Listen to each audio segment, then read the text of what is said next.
Hi all, in this video I am going to teach you how to make a trace transfer using Mylar. You're going to use this technique to create replicas of your own self-portrait for the next assignment in the unit. Clearly this is not a self-portrait, this is Justin Bieber again from the last demo I made. I didn't have a self-portrait at my home studio here, but I did have this one. So I think it has enough similarities for you to be able to understand the process, but just bear in mind, I'm not asking you to make multiples of your celebrity mugshot drawing that you did. I want you to do this process for your self-portrait. All right, you should have everything you need to do this in your kit, so you should be able to do it at home as well. I'm doing it on an easel for this video, but you could just as easily do it flat on a table. In fact, it might be easier. All right, so the first material that you'll need to get out of your kit that I gave you is this stuff called frosted Mylar. It's going to be kind of the most unusual feeling sort of sheet of paper in your kit, and it also is translucent. It'll be the only paper in there, well, I guess except for glassine, that's translucent, but it's made out of a kind of polyester plastic, so that texture should be a giveaway. And it has sort of a translucent, sort of frosty film on either side, which is really important for this process. I've given you a big sheet, so we can also be using this for other processes. For this, just cut it to about the scale of your portrait. So I'm going to do that now myself.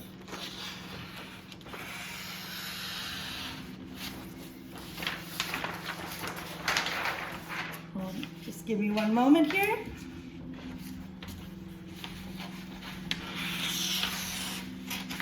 It cuts really nicely with the scissors or an X-Acto knife. It won't tear very happily, so do try to find some kind of cutting device at home.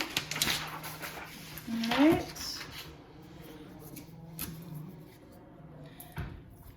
And if you don't have a cutting device, you can just use it as a large sheet. It'll just be a little bit more cumbersome while you work for it.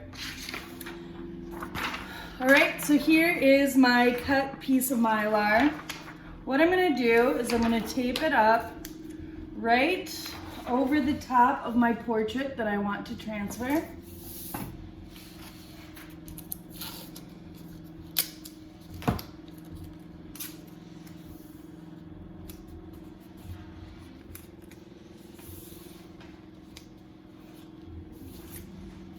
Okay, and then what I'm going to do is with a pencil, I'm just going to trace the facial features that are most prominent and important for capturing the likeness. So to make that easy, eyes, nose, mouth, chin, head, hair, ears, anything that you'd sort of name in that little song, draw on or trace onto your transfer.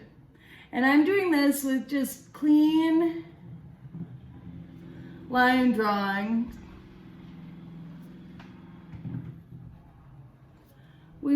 We took a lot of time to develop value, shapes, and dimension. And that's super important. You'll be doing that. That's how you'll further develop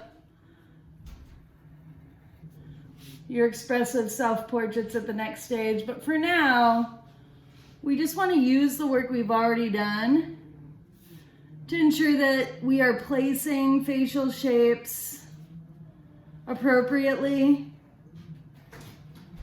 that the proportions and structures of the face that we're transferring make sense, and that we're not slowing ourselves down by having to resolve those facial measurements again, so that we can get started at a place where we have some likeness of the subject and then push the process further.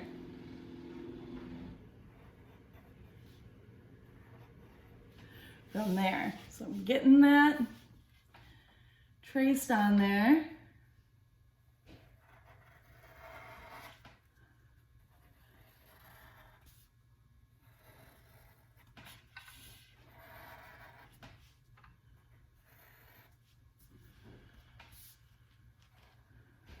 Going out to the ear shape.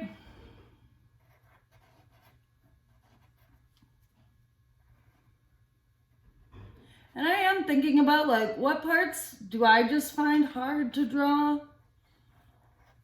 Where I always have to measure. And I make sure that in those areas in particular, I'm really getting the detail and information that I need.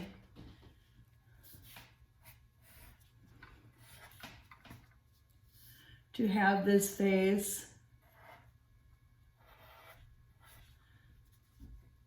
making sense.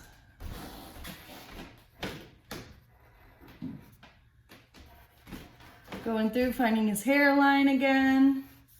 I might give myself a few swoopy doops for this hairdo and take that to other drawings. Now what I'm going to do is I'm going to go back through to one point sort of past the main features I was drawing to get some of the more sort of specific details, again, that I just don't want to have to take the time to remeasure again. So I'm putting some teeth in there. I'm finding structural shapes that really just sort of claim big value shifts. So that facial mask structure is one that I like to grab. I'm going to define where the shadow shapes appear as we transfer from the front plane of the forehead into the temporal region. I might just grab a few of the shapes in the nose, so sort of grabbing the side planes or the bridge planes of the nose. Make sure I have the tear ducts defined. As I make them as a series of lines, there can be times where your subject's going to look a little older. In your case, probably you, since I asked you to do this on your self-portrait. But again, you won't ultimately need to make the next drawings line drawings. You'll be able to define all these shapes later with value, just like you did the first time. This just gives you a roadmap of where those shapes go. Okay? All right, so I think I have my shapes pretty well defined. Before I take it all the way off, I'm just gonna lift it and check to make sure I haven't missed any crucial things. You'll be surprised how often, you'll be doing this. And since we're working in the same material, that pencil, sometimes you can see through the Mylar so well that you'll just miss features. And if you get it back all the way off, it's hard to realign. So just sort of lifting it, make sure that you have all of the facial shapes that you're going to want to transfer. I seem to. This looks like a pretty complete tracing of this portrait. All right, and so now I'm free to take it off. All right, so I'm gonna. All right, now what I'm gonna do is I'm going to prepare the Mylar for making a transfer with it. So I'm actually gonna take my portrait off of this board.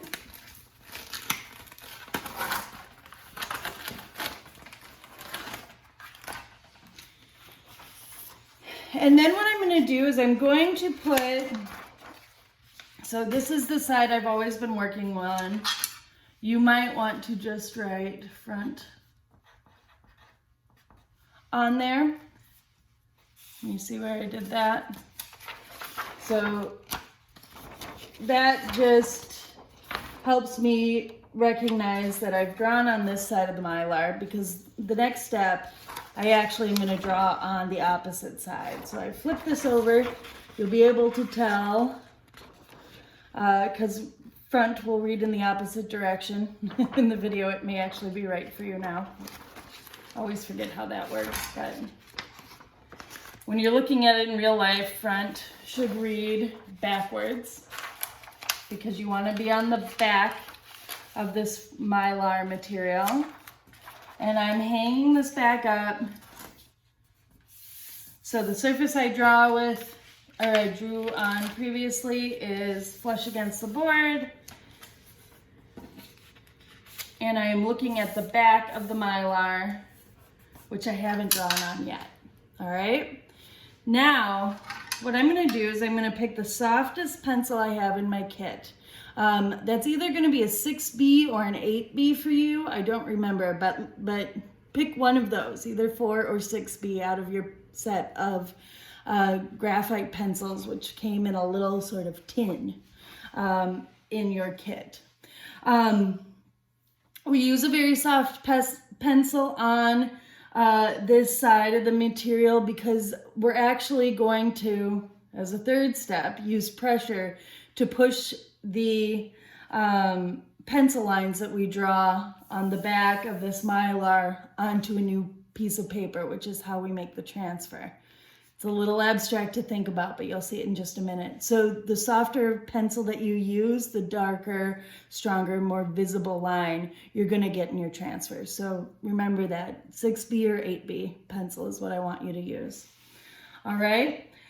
Now, I'm just going to go back over and trace every line that I had drawn on the front of my Mylar onto the back. And the reason that we have to do this again and can't just lay the pencil lines that we already drew down on our paper and make a transfer with them is because if we did, all of the shapes would appear backwards. If you've taken printmaking with Susanna, you've encountered the same issue and same recommendation. A lot of times in that context, you're working with text, and so that seems even more important. But you've gotten to know, by drawing your self-portrait, you've gotten to know your facial features in the direction that you originally viewed them enough that it really can kind of throw you off, even to look at the opposite shape, even though they're meant to be symmetrical. And it will just make your next process harder. So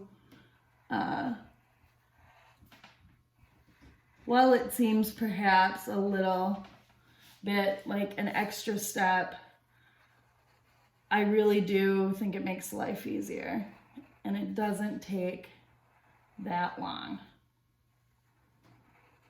So make sure you're being careful about really hitting the exact lines that you drew. I got a little sloppy on my last line. You know, anywhere you waver from it, your original lines, you risk either missing the mark when you try and transfer and not getting a transfer at all, or getting kind of a wonky transfer that you're gonna have to correct and remeasure, which is just a drag. So it defeats the purpose of what we're doing here. I'm almost done.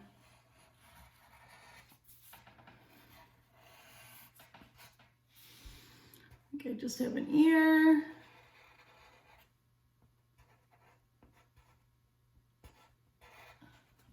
A mouth.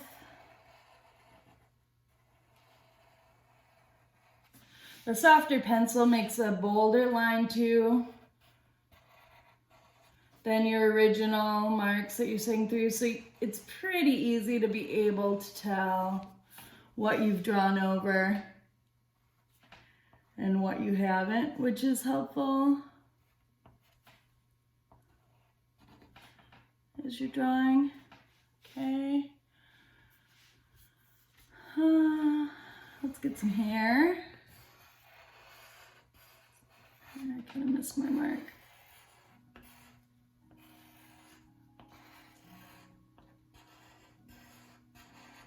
Okay.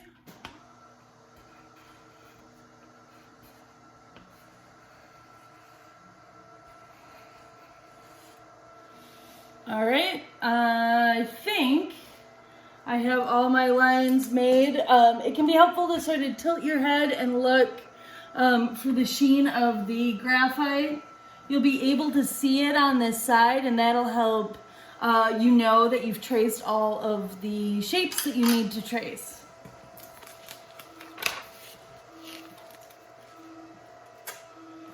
Now what I'm going to do is I'm going to take this drawing all the way off, or this transfer all the way off. Put it down for just a minute. And now I'm going to take a sheet of Canson Edition. You should have this in your kit too, and I labeled them for you. This is the same paper we used, well, for a lot of what we've been doing. We used it for your Unit 1 environment drawing.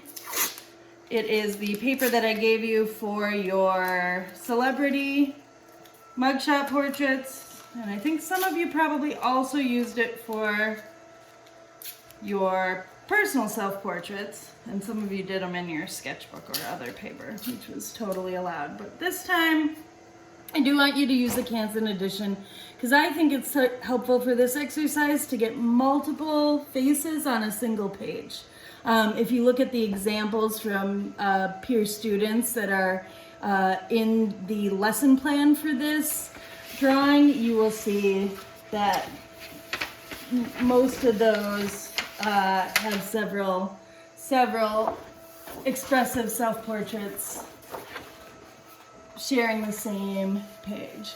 So the size of this paper is 22 by 30. It may be more space than you actually need, but you can always crop it down if you decide once you get all three expressive portraits on your page, then you can decide if you want to trim it a little bit. But like I said, initially, more is better. So I'm just taping this on my board. The boards I gave you should be plenty big for this piece of paper. Okay. And now I'm going to start my transfer. All right, so what I'm going to do is I'm going to take the portrait that I drew initially. I want to return it so the front of the paper is facing me, and so the word front reads, is readable. And I'm just going to tack the Mylar transfer paper onto the fresh, clean piece of Canson Edition that I just laid down. And I'm putting it down, I'm putting 4 pieces of tape. I may be leaving the frame, but all 4 corners I've tacked with a little bit of blue tape. That is just to ensure that as I am transferring the image, it doesn't move around and cause it to skew in any way. All right, now I'm going to take a graphite pencil. Let's pick the hardest one that you have in your kit. So I'm going to pick the HB. HB stands for hard black. This will be also in your little tin of graphite pencils. If you have a pencil sharpener with you, sharpen it up. I actually don't have mine, so mine's a little duller, but the sharper the point, the more precise the transfer that you will have. So I highly recommend giving the tip a quick sharpen. And now what I want you to do is putting some muscle into, or pressure onto each line. I want you to trace each one more time. And I am trying to trace these marks as exactly as I can. And as I really apply the pressure to each mark that I make, I really am pushing quite hard. What should be happening is these soft graphite lines that I traced on the back of the Mylar are getting pushed onto the Canson addition. And where that happens, the mark gets transferred onto the surface of the paper.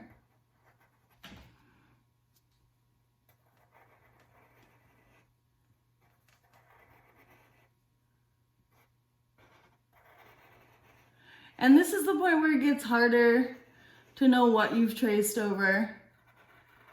My recommendation will be the same. Periodically, when you think you're close to done, before taking your image all the way off,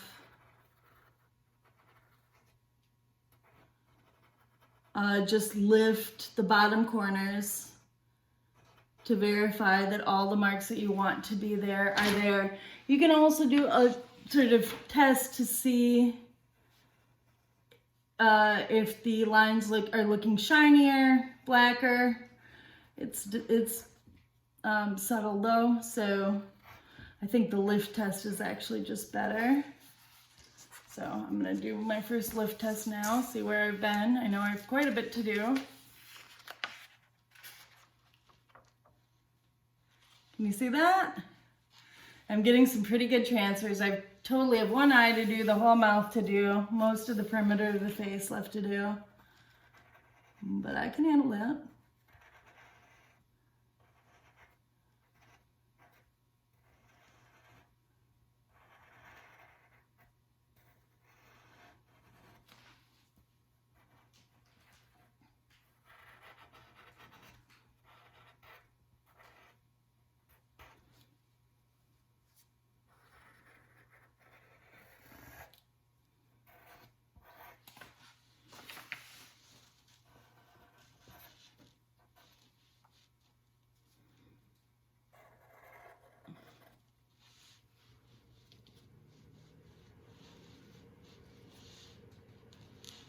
See where I am now.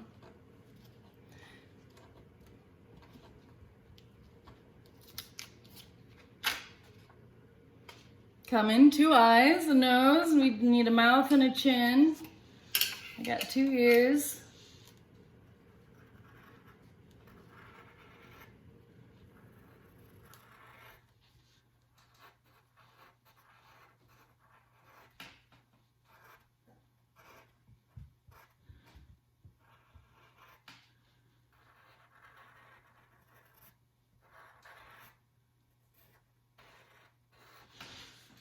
And especially on this first transfer, I'd be pretty persnickety about making sure that you are not missing any of your shapes. As you get more familiar with the face you're drawing and you repeat this process and then add to it or adjust it to create more expressive faces, you might become more and more familiar with the shapes and proportions and opt to transfer fewer of those shapes and just sort of measure and draw more. Kind of up to you. But for the first one, I'd transfer the entire face, all of the shapes. It'll just help you. Ah, we're getting close. Just a couple last little details. I missed one nostril. My chin didn't quite transfer, so we'll get that. That's pretty good.